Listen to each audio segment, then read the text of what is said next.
Yo, what's going on, Dragon Ballers? Welcome back to another video. Today we are finishing up with the set 16 reveals, and we'll be talking about yellow Goku Black today.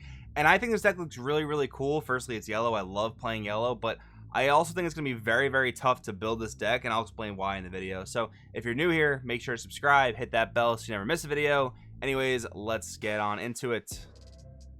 Alright, so we'll start with the leader. We have Zamasu on the unawakened side. When this card attacks, add up to 2 Dragon Ball cards from your deck or life to your hand. Shuffle any areas you look through using the skill. Wish when life's 3 or less, or there are 7 Dragon Ball cards in your drop area. Draw 1 card, then place all Dragon Ball cards from your drop at the bottom of your deck in any order and flip this card over. So right off of that, this works very differently than 99% of other wish leaders in the game. This is going to put the Dragon Balls back into your deck. So if there is like a leader ultimate on the backside, which I honestly don't remember, we'll see in a second. If there is, you're gonna have to re-find all those Dragon Balls, which is kind of weird. And besides that, there's an alternate awakening condition, which is actually really nice, because one of the biggest problems of wish leaders has been aggro. Sometimes you get killed before you can even find all 7 of your Dragon Balls. Nowadays, aggro is not that powerful, so that won't be too much of a problem, but it is really nice to have this alternate awakening condition. But anyways, on the Goku Black side, activate main once per turn, choose one. You can either draw a card or add up to 1 Dragon Ball card from deck to hand and shuffle, which for 99% of Dragon Balls is going to be just as good as drawing a card. So you'll probably do that most of the time when you're on your backside. And then remove 7 Dragon Balls from your drop from the game. If you do, play up to 1 Zamasu with energy cost of 2 or less and indestructible from your warp, and this card gains triple attack for the turn. So I can maybe see that 7 Dragon Ball effect being decent for setting up some fusion plays, although it does seem a little bit weird that it plays as Zamasu. But I mean, the leader gains triple attack, which is very similar to Machikabura, so that can be solid for game ending power. But again, when you flip, you're probably going to use the effect to find Dragon Balls, but if you're doing that alone, that's going to take 7 turns. So if you really need the Dragon Balls back in the drop area, you're going to have some other cards in the deck to help you do that, which there are, and we'll see in a few. So we have Rumshi, Universe 10 supporter. We have a 2-drop 15k Unison and Power Yellow 2. Auto, if this card has 4 or more markers, when this card's played, draw 1 card, then choose all your opponent's battle cards in rest mode and KO them. That effect right there is actually awesome, because it's basically a Trunks Unison effect that doesn't require you to sack your Unison. You pretty much have to pull off the Empower or play this for 4 markers, but it's still a really solid effect. Activate main +2, place up to 2 Dragon Balls from your deck in your drop, then shuffle your deck. So this is obviously another good way to accelerate those Dragon Balls into your drop area. Activate main ±0, play up to 1 Gowasu with energy cost of 1 from your deck, then shuffle your deck. So there is a Gowasu in the archetype, but one of the reasons that I think this deck is going to be so hard to build is because there are so many cards that they printed for this archetype, and they're all relatively decent cards you'd really consider including. But next to that, you also have all the yellow good stuff cards. So figuring out how to incorporate all those yellow good stuff cards plus the cards you need or want to play for this archetype is going to be very difficult. I honestly don't even want to put a build for this together until we see the ban list, because I just want to know like the cards that I don't have to incorporate. Like if Power for Super Saiyan gets banned or Poutine gets hit, something along those lines. I just want to know that so I can put my build together accordingly. Because again, I feel like this deck's gonna be so hard to build that I don't want to go through all the trouble of putting it together and then be like, oh man, I have to make these drastic changes, right? But that's just my 2 cents anyway. All right, we have some extra cards. Coercion, we have a 0-drop permanent. This card gains Dragon Ball in all areas. Activate manipulated cards of yellow Shenron or Zamasu or yellow Shenron Goku Black. You may choose a god in your hand and send it to the warp. If you do, draw 2, and it gains Dragon Ball in all areas. So there's been a lot of people getting tripped up on that. This card is basically a Dragon Ball. That's really all you need to know. And this helps you cycle through your deck very quickly. This deck can cycle through itself very fast, so you might be encouraged to play a higher number main deck count, like maybe in the realm of like 55. Now we're going to read 2 desires for the deck, but keep in mind this leader does not have the effect that many other wish leaders have, which is to use desires for free. So the fact these are actually going to cost 2 is going to make them a lot less desirable, which is funny because they're called desires. But let's read them real quick. So United in Will, activate main, play up to 1 Zamasu with energy cost 2 or less and indestructible from your warp. Again, maybe can set up fusion targets, but this costs 2 for the Zamasu you would have played anyway, so I don't see a real reason to play this card. Body Steel, 2-drop extra card. Choose 1 Son Goku in your battle area and place at the bottom of your deck. Play it to 1 Goku Black with energy cost of 2 or less from your deck, then shuffle your deck. Again, like I don't even know what Goku cards you would play in this deck, so this is another pretty strange effect in my opinion But I mean, you don't actually have to play these cards in this deck in particular, because there's nothing really tying it to that. As long as you're playing some sort of Goku, like maybe the yellow Trunks deck where you're playing the 1-drop Goku that's coming out for that, you can play some sort of Goku Black. But again, these cards are just weird. Definitely not going to see play in competitive versions of the Goku Black deck here, in my opinion.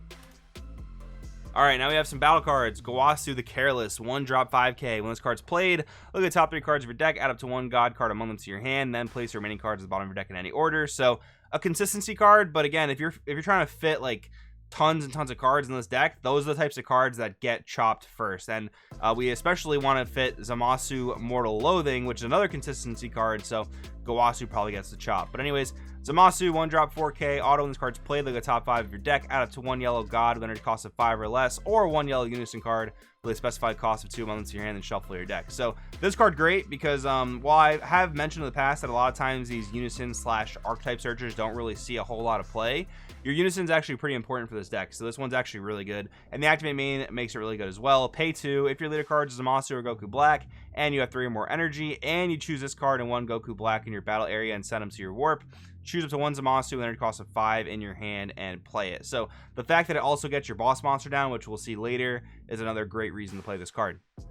Zamasu Plotting Eradication, 1-drop 4k. When this card's played, add up to 1 Dragon Ball from your deck to your hand and shuffle your deck. So another Dragon Ball Searcher, which again could be really nice because we even want this card on our Awaken side because we want to find Dragon Balls again. Activate main once per turn if your leader card is Zamasu or Goku Black card, and you choose one of your Gowasu cards and place it in the owner's drop area. Place up to 2 Dragon Balls from your deck in your drop, then shuffle your deck. This effect's going to be a lot harder to use, again, if we're not playing Gowasu, and I just don't think Gowasu is going to be a card you can realistically fit in the deck.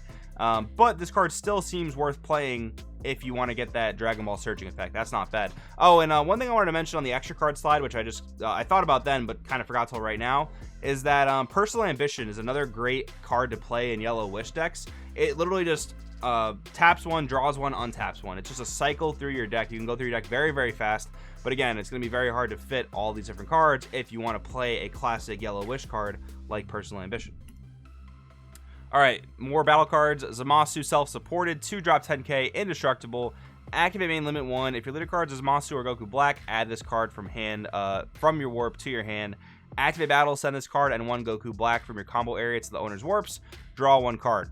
Kind of a weird card. I'm sure there are some like weird combos you can do with this, but yeah, again, what it does is quite strange, but maybe it combos off later on. Goku Black, Surpassing Time Itself, 2-drop 9k, auto when this card's played. Place up to 2 Dragon Ball cards from your deck in your drop, then shuffle your deck at the end of the turn. Send this card to the owner's warp. Activate main limit 1 if your leader card is a yellow Shenron, Zamasu, or yellow Shenron, Goku Black card.